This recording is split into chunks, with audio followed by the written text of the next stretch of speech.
할렐루야. 반갑습니다. 사랑합니다. 어린이 주일인데요. 하나님께서 우리 아이들에게 특별히 하나님의 사랑을 그 마음에 부어주시고 우리 모든 가정마다 주의 은혜, 위로, 평강 충만하게 채워주시기를 주의 이름으로 축원합니다. Children of Men이라고 하는 영화가 있습니다. 혹시 보신 분 안 계시죠? 유명한 영화는 아니에요. 근데 이 영화의 설정이 뭐냐면 가까운 미래에 여인들이 임신을 하지 못한다는 설정이에요. 어떤 이유인지 몰라요. 그런데 아이들의 울음소리, 그것이 끊어진 것입니다. 그러니까 얼마나 암담하겠습니까? 미래가 없는 세상.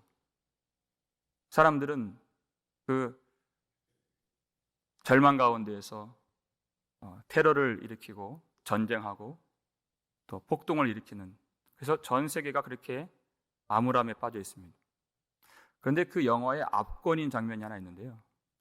18년 동안 아이가 태어나지 않은 그 어두운 세상 가운데에서 한 여인이 임신을 하고 또 아이를 출산하게 됩니다.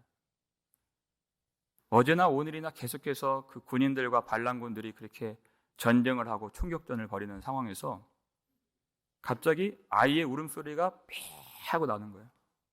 그러니까 군인들이 사격 중지, 사격 중지.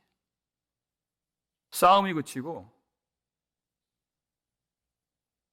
이 사람들이 전쟁을 그만두고 다 이 아이를 보호해 주는 것이에요. 이 아이가 지나가는데 전 세계에서 하나밖에 없는 이 아이를 경이로운 마음으로 그렇게 쳐다보는 그 장면이 참 압권이에요.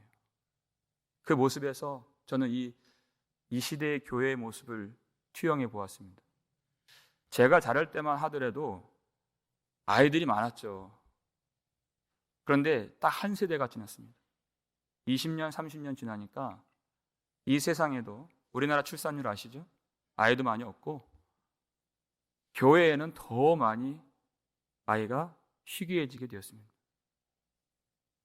그래서 간혹 우리 평일 예배나 새벽이나 아이들이 한두 명 앉아 있으면 그렇게 반가울 수가 없어요. 예전에는 아이 엄마들이 자기 아이가 예배 시간에 울면 그게 그렇게 민망하고 죄스럽고 그렇게 미안했는데, 저는 우리 예배 시간에 아이가 응애 하고 크게 좀 울었으면 좋겠어요. 그렇게 반가울 것 같아요. 그것이. 여러분도 그렇게 여겨주시기를 바랍니다. 우리 주님은 처음부터 아이들을 그렇게 귀하게 여겨주시고 사랑해 주셨습니다. 어른들은 그 아이들을 귀찮아하죠. 사람들이 아이들을 데리고 와서 예수님이 축복해 주시고 안수해 주시고 기도해 주시기를 바라면서 데리고 왔어요. 그런데 제자들이 그것을 꾸짖었습니다. 오지 말라는 거예요. 왜 예수님 그렇지 않아도 힘들고 바쁘신데 왜 성가시게 하느냐 하는 거죠. 그런데 그것은 예수님의 마음을 전혀 모르는 그들의 행동이었다는 것이죠. 오늘 보면 14절 중간까지 한번 읽어볼까요? 읽겠습니다. 예수께서 이르시되 어린 아이들을 용납하고 내게 오는 것을 금하지 말라. 예수님은 정말 아이를 귀하게 여겨주시고 아이들을 귀찮게 하찮게 여기시는 분이 아니다 하는 것입니다. 아이들을 하찮게 여기는 것은 제자들이었습니다. 왜냐하면 아이들은 힘이 없고 작고 약하고 영향력이 없고 아이들은 해주는 게 없잖아요. 그러니까 자기들 사역에 유익이 안 되고 무익하다 이렇게 생각한 거예요. 도움이 안 된다. 힘 있는 사람이 와서 그렇게 안수받겠다고 하면은 넙죽 엎드렸겠죠. 아이들은 필요 없다는 것이에요. 예수님은 전혀 다른 관점으로 아이들을 바라보고 계십니다. 왜냐하면 먼저 아이들을 데리고 온 것은 부모들이었어요.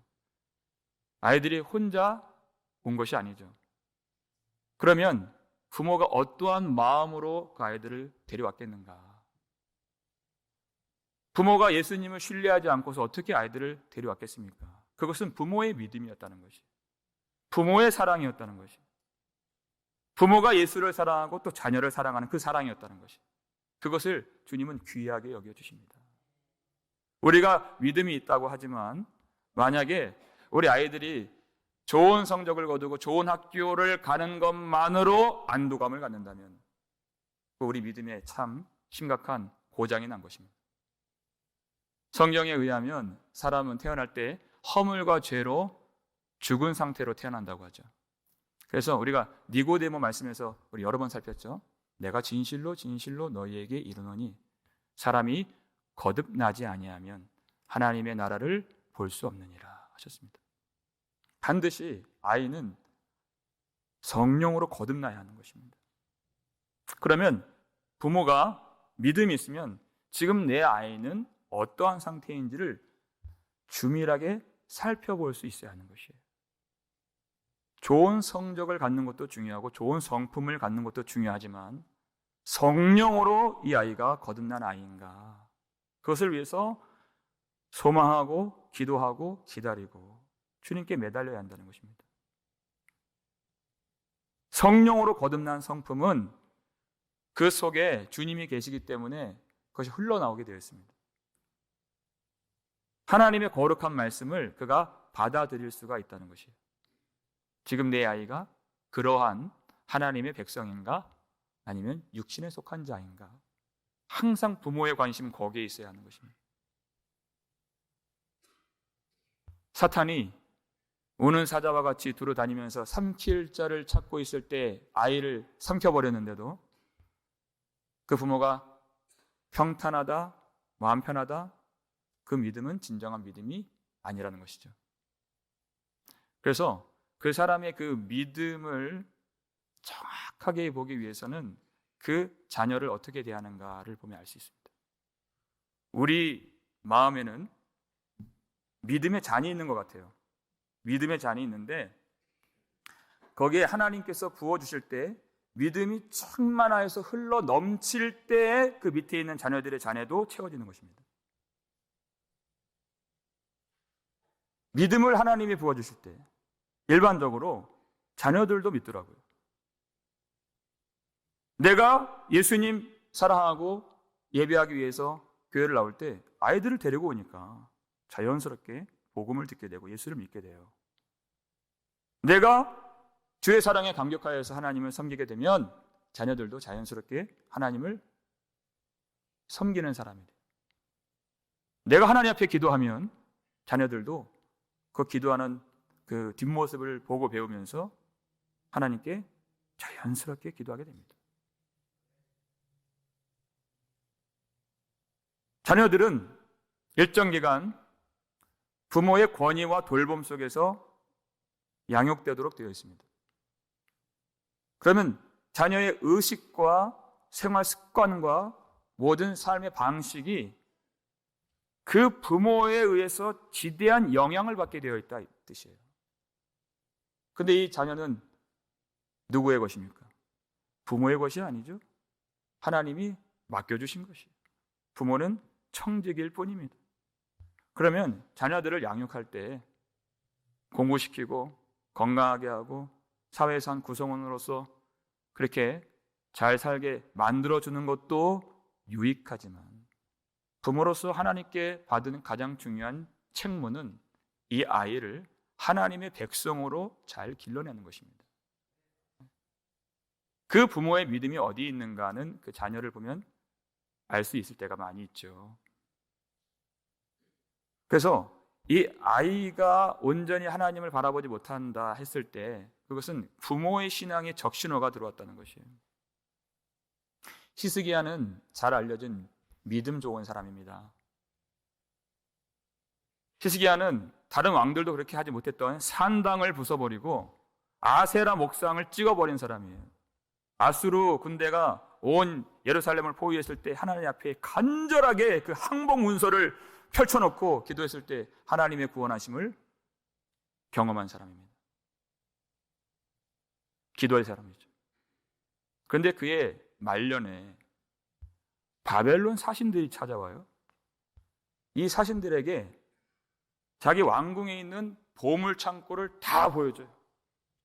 그리고 군기고 무기고를 다 열어서 보여줍니다. 이 소식을 이사야 선지자가 들었죠. 깜짝 놀라면서, 실망하면서 그렇게 그에게 얘기해줘요. 여호와의 말씀이 날이 이를지라. 왕궁에 있는 모든 것들과 왕의 조상들이 이제까지 쌓아 올렸던 모든 것이 바벨론으로 옮김받을 것이고 하나도 남지 아니하리라. 그리고 왕의 몸에서 난 아들들도 사로잡혀 바벨론 왕궁의 환관이 되리라. 하나님이 여호와께서 말씀하셨습니다. 이렇게 한 거예요. 히스기야가 왜 그렇게 보물창고 다 보여줬습니까? 이제까지 성경이 그렇게 얘기해요. 이제까지 하나님이 도와주신 은혜를 기억하지 아니하고 자기를 높이고 자기를 자랑한 것이, 내가 다 이룬 양, 자 보십시오, 내가 이렇게 했습니다. 그리고 두 번째, 그 바벨론을 의지한 것입니다. 바벨론과 동맹을 맺은 것이, 하나님을 의지했을 때 구원의 은혜를 주셨는데 이제 바벨론과 이제 협약을 맺겠다는 것입니다. 그렇게 믿었던 바벨론이 그 무기가 얼마인지 보물이 얼마인지 봤기 때문에 그렇게 쳐들어온 것이에요. 그 전력을 다 노출했기 때문에. 그렇게 믿어왔던 바벨론에 의해서 다 빼앗기고 자기 아들들까지도 다 환관으로, 내시로, 포로로 끌려가서 고통을 당하고 이 나라는 완전히 망하게 될 것이다. 이 얘기를 들었어요. 근데 충격적인 것은 이 얘기를 들었을 때의 히스기야 왕의 반응이었다는 것입니다.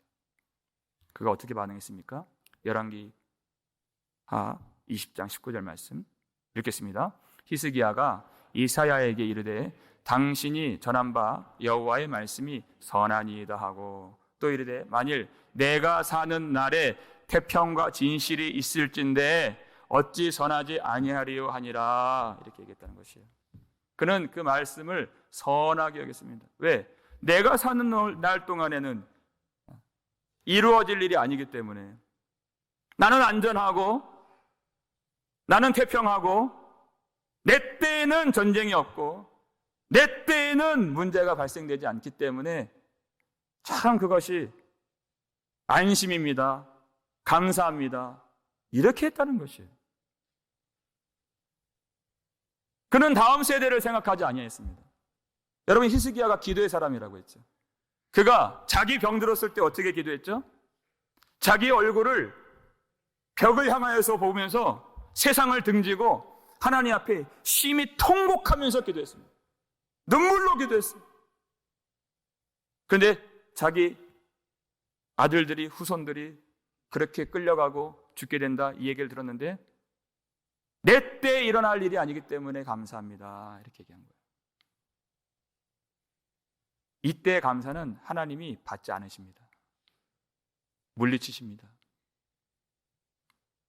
그리고 히스기야가 다음 세대를 생각하지 아니한 히스기야의 아들이 누구죠?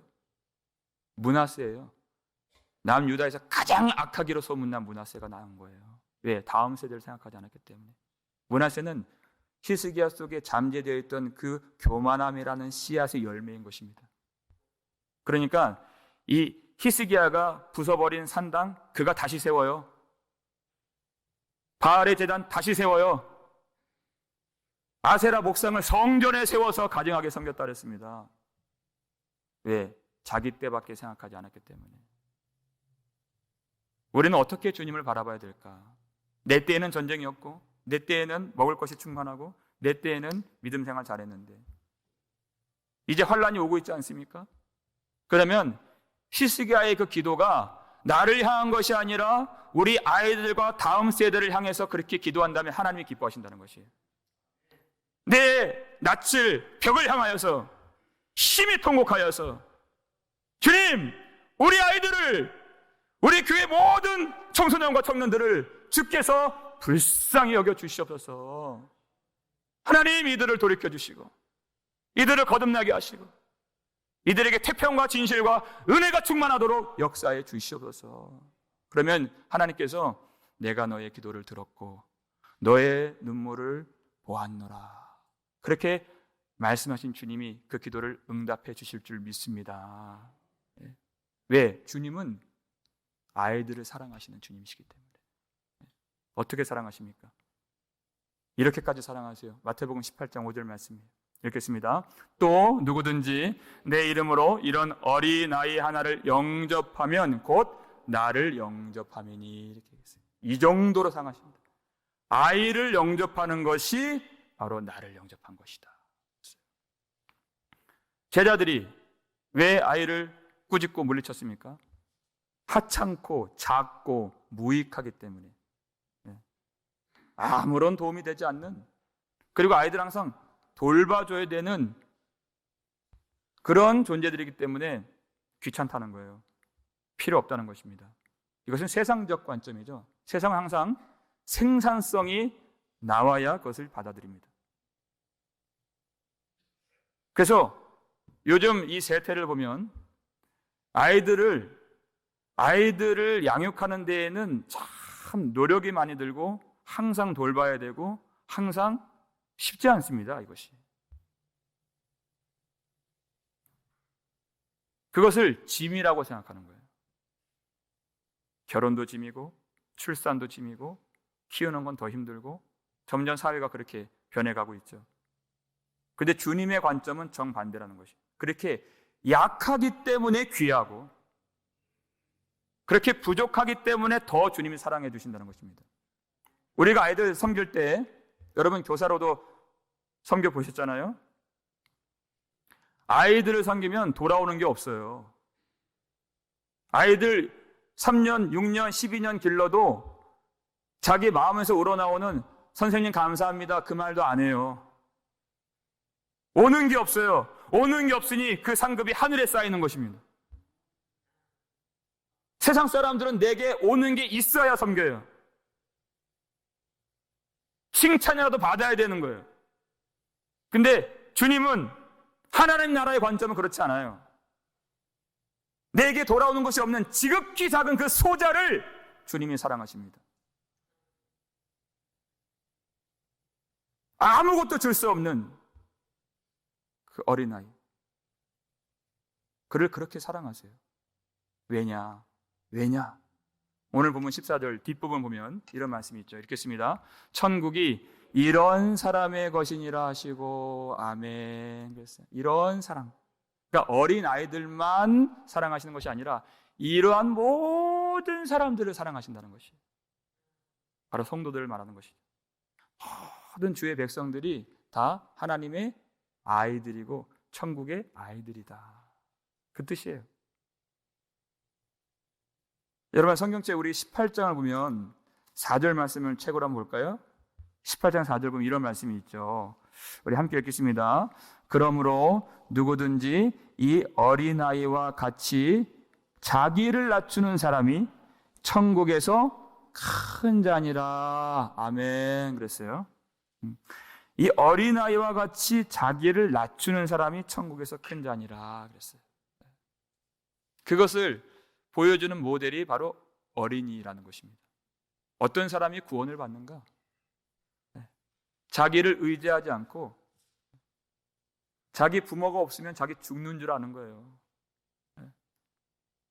한 번은 애들이 말을 안 들어서 엄마 나간다 그러더라고요. 그랬더니 그때부터 난리가 나는 거예요. 엄마가 버리겠습니까?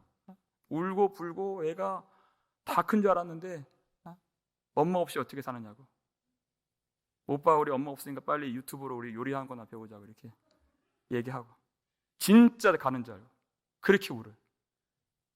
아니 제가 나이 40 넘었는데 엄마가, 저도 엄마가 있잖아요. 엄마가 떠난다 그러면 제가 울겠습니까? 그게 다른 거예요. 이런 어른들은 구원을 못 받는다는 거예요.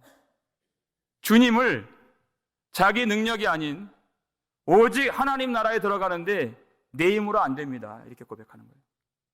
내 지혜로 안 됩니다. 나는 주님 없으면 절대 안 됩니다. 이런 어린 아이들만 구원을 받는다는 거예요. 내가 할 수 있다고 생각하는 어른들은 구원 못 받아요.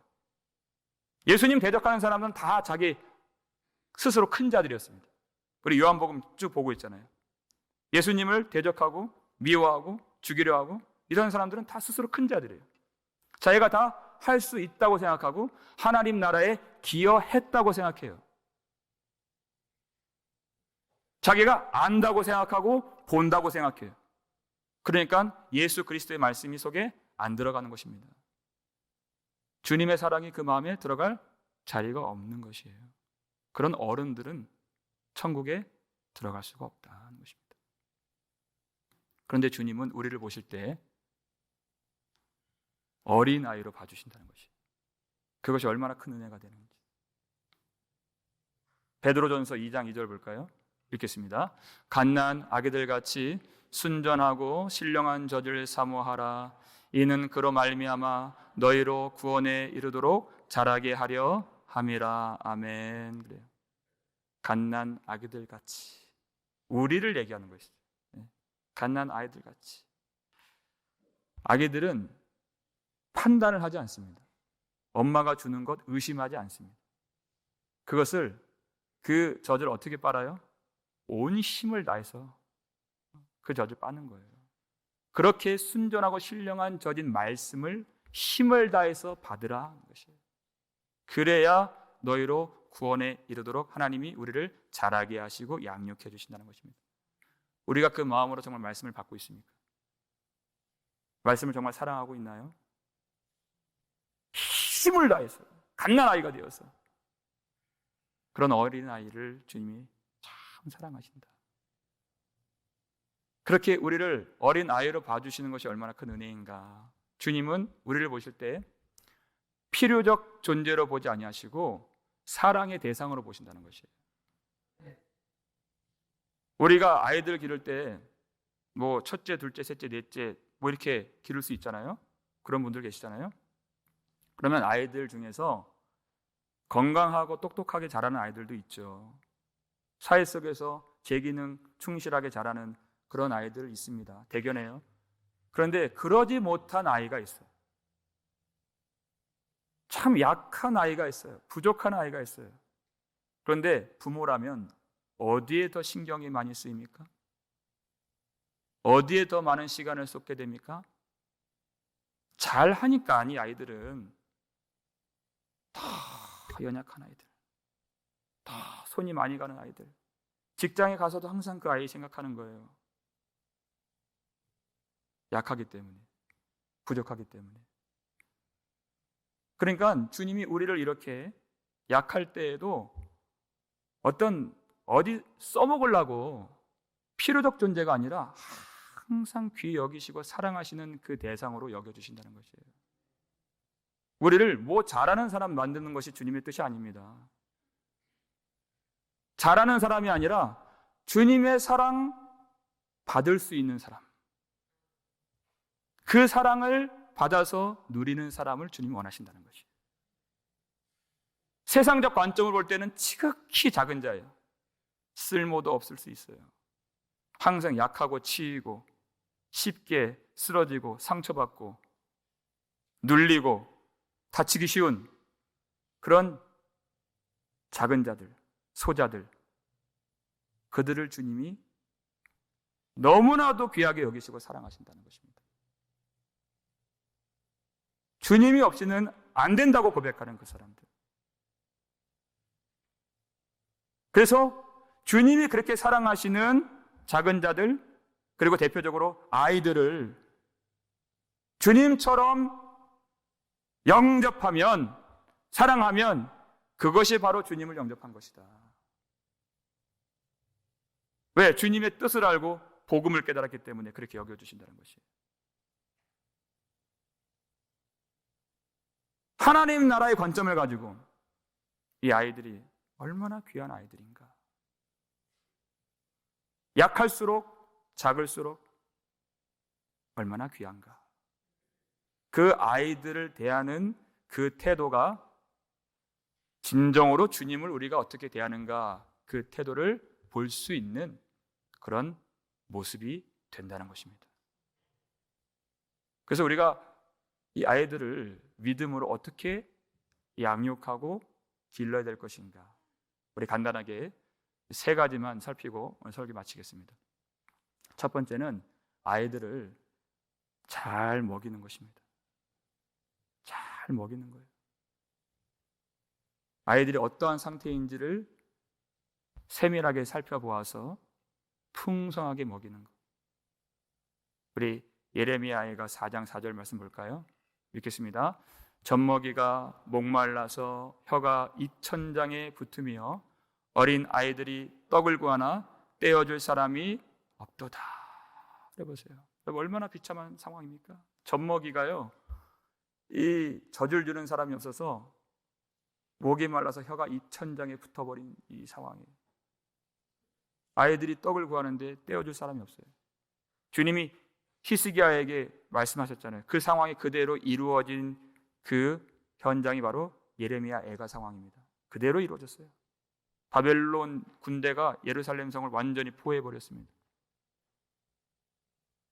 그래서 온 성에 심각한 기근이 펼쳐지게 되었어요. 부모도 먹지 못하니 젖을 물릴 수가 없는 거예요. 우리 아이들에게 우리는 항상 육적인 양식은 풍성하게 주죠. 그런데 여러분, 영적으로는 어떻습니까? 영적인 양식을 생각하면 이 말씀과 똑 떨어지는 것이에요. 몸은 비대해져 가는데 아이들의 심령과 아이들의 영혼이 얼마나 메말라 가고 있는가. 여러분, 우리가 먼저 충만하게 말씀을 먹어야 젖을 물릴 수가 있고 아이들에게 떡을 줄 수가 있는 것입니다. 우리가 기진하면 아이들을 살릴 수가 없어요. 우리가 잘 아는 말씀이죠. 신명기 6장 5절 6절 말씀 2절 함께 읽겠습니다. 너는 마음을 다하고 뜻을 다하고 힘을 다하여 내 하나님 여호와를 사랑하라. 오늘 내가 내게 명하는 이 말씀을 너는 마음에 새기고 그랬어요. 여러분, 이 말씀이 얼마나 중요한지 예수님도 복음서에서 여러 번 너는 마음을 다하고 뜻을 다하고 힘을 다하여 그리고 목숨까지 다하여 내 하나님 여호와를 사랑하라 그랬어요. 여호와를 사랑하라. 이 말씀을 어디에 새깁니까? 잊지 않도록 우리 신비에 우리 돌 같은 마음을 깨뜨려서 이 속에 이 말씀을 새기는 거예요. 마음에 새긴 말씀은 반드시 흘러나오게 되어 있습니다. 우리의 삶으로, 우리의 표정으로, 우리의 마음으로, 우리의 말로 이것이 반드시 표출되게 되어 있어요. 그 결과가 7절이에요. 7절 말씀 읽겠습니다. 내 자녀에게 부지런히 가르치며 집에 앉았을 때에든지 길을 갈 때에든지 누워있을 때에든지 일어날 때에든지 이 말씀을 강론할 것이며 아멘 그랬어요. 여러분, 이것은 행위라기보다는 존재를 말하는 것입니다.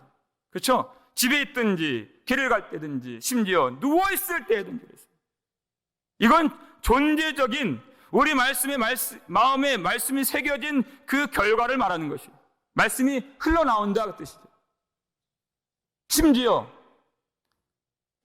하루 종일 일을 하다가 피곤해서 누운 거예요. 근데 그 순간마저도 말씀을 자녀들에게 부지런히 가르치라. 누워있을 때라도 여러분, 그때 주님의 심정을, 하나님의 마음을 한번 생각해 보십시오. 일이 얼마나 시급하면, 얼마나 중요하면 누워있을 때에도 말씀을 강론하라. 왜냐하면 여러분, 아이들을 길러보니까요, 이 세상의 아이들을 공격하는데 정말 무차별적으로 무자비하게 아이들을 빼앗고 공격하더라고요. 틈을 주지 않아요. 아이들에게 한순간도 틈을 주지 않습니다. 사로잡으려고. 주님이 아시죠? 그러니까 누워있을 때라도 쉬지 말고 틈을 주지 말고 아이들에게 말씀을 가르치라. 내 마음에 말씀이 새겨져 있다면 그렇게 되리라 하신 것입니다. 여러분, 우리 아이들에게 무엇을 줘야 될까요?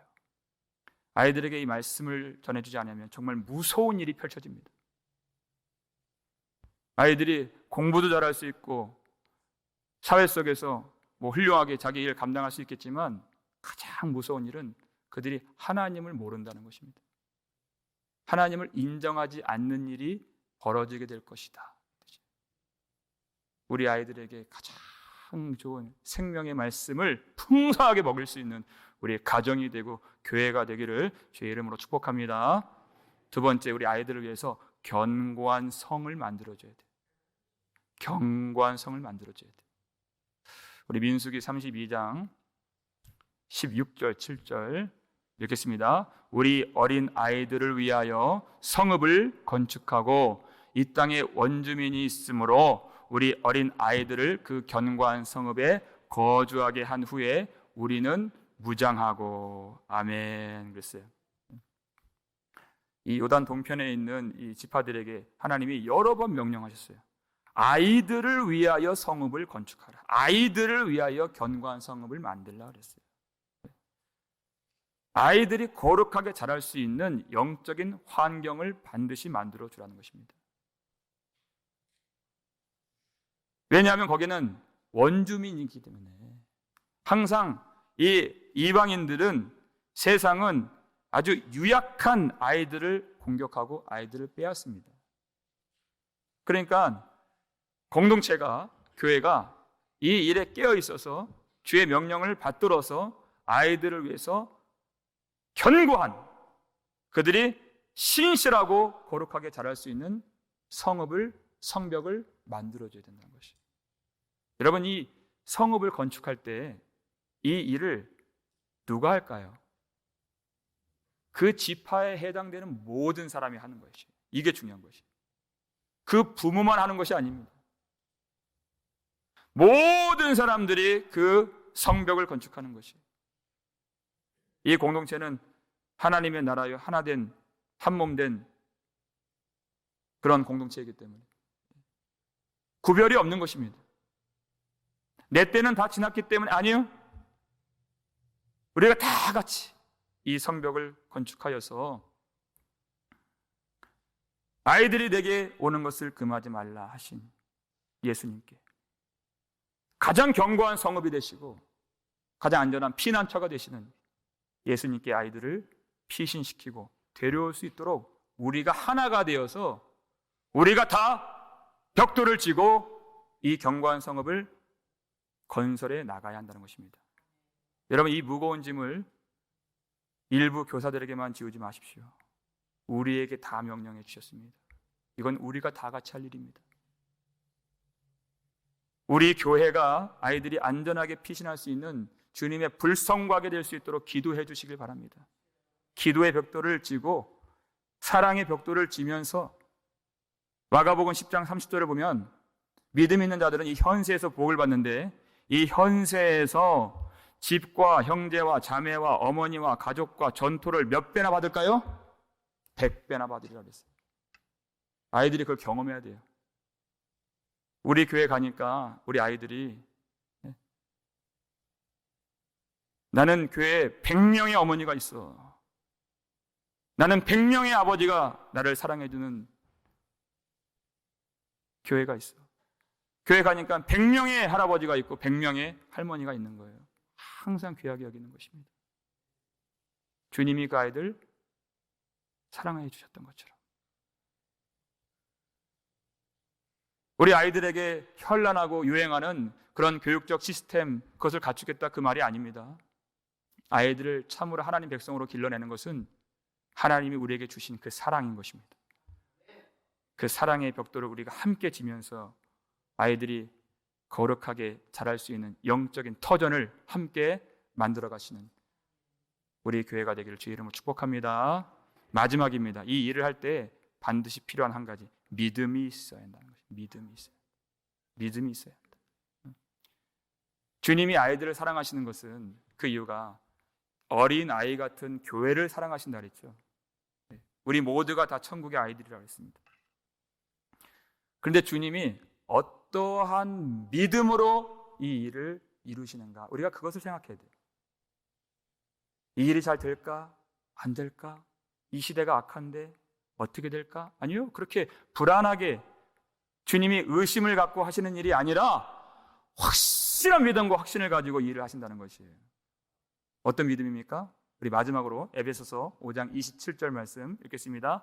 자기 앞에 영광스러운 교회로 세우사 티나 주름 잡힌 것이나 이런 것들이 없이 거룩하고 흠이 없게 하려 하심이라. 아멘.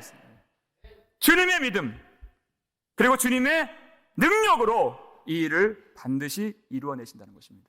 교회를 주님 앞에 영광스러운 교회로 세우시겠다는 것이에요.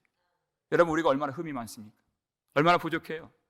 우리의 지식에도 인격에도 능력에도 얼마나 모자람이 많이 있습니까? 그런데 주님은 개의치 아니하시고 주님이 놓지 아니하시고 붙드시는 교회이기 때문에 주님의 사랑과 주님의 신실한 믿음과 주님의 능력으로 이 교회를 주님 앞에서 영광스럽게 세우신다는 것이에요. 그래서 하나님 나라에서는 전혀 찾아볼 수 없는 것이 무엇이에요? 그렇게 흠이 많았던 우리의 흠과 티와 점과 주름 잡힌 것을 찾아볼 수가 없다는 것입니다.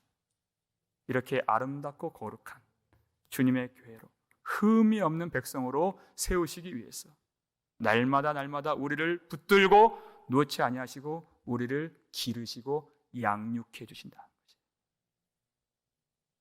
주님께서 이 일 하실 때 절대 주님은 실수가 없으십니다.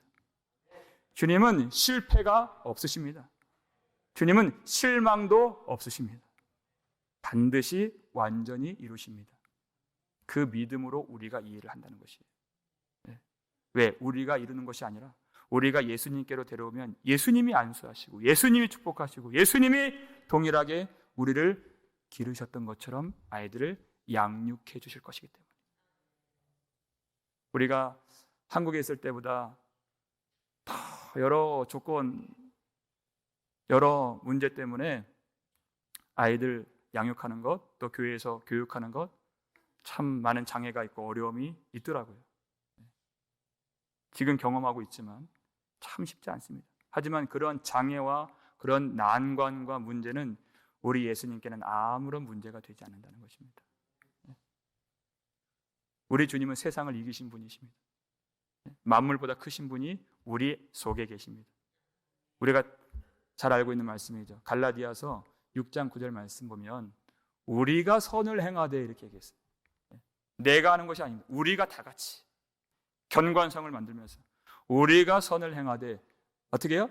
낙심하지 말지니 포기하지 아니하면 때가 이름에 거두리라. 우리 한번 따라하겠습니다. 우리가 선을 행하되 낙심하지 말지니 포기하지 아니하면 때가 이름에 거두리라. 아멘. 이 믿음을 우리에게 주시는 것이에요. 내가 하는 것이 아니기 때문에. 이 선을 행할 때 우리가 흠이 많기 때문에 우리가 연약하기 때문에 낙심할 일이 많습니다. 그러니까 낙심하지 말라는 것이에요. 이 믿음이 있어야 되는 것입니다. 주님께로 데리고 오면 주님이 그 아이 살려주시고 주님이 이 아이 불쌍히 여겨주시고 주님이 우리의 눈물과 기도를 들으시고 보시면서 이 아이들을 구원하실 것입니다. 이제까지 우리들도 포기하지 아니하시고 우리를 붙들고 길러주신 주님께서 우리에게 주신 능력과 사랑과 지혜를 가지고 우리에게 맡겨주신 모든 아이들 거룩하게 아름답게 양육할 수 있는 우리 가정과 교회가 되시기를 주의 이름으로 축원합니다.